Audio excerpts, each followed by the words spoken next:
Sorotan berikutnya, Saudara, Polda Metro Jaya memeriksa 3 orang saksi dalam kasus tudingan ijazah palsu. Ketiga orang saksi ini antara lain Damai Hari Lubis, Kurnia, dan Rustam Effendi.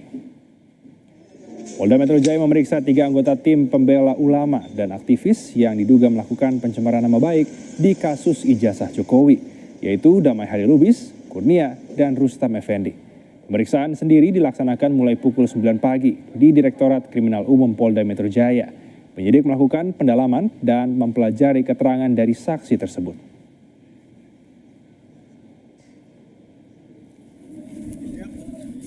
Selain 3 orang pengurus dari tim pembela ulama dan aktivis, TPUA, penyidik dari Polda Metro Jaya juga telah menjadwalkan pemeriksaan Wakil Ketua TPUA Rizal Fadilah.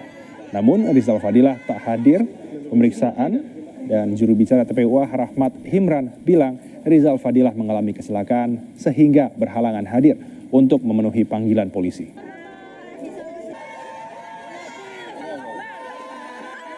Tapi yang hadir pada hari ini memenuhi panggilan hanya 3 orang dari TPUA sendiri, yaitu Rustam Effendi, Damai Hari Lubis, dan Ibu Kurnia.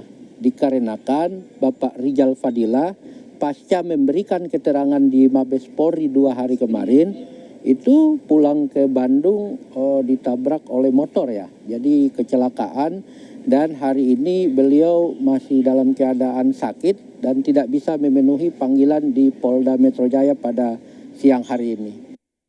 Dan Saudara, Direktur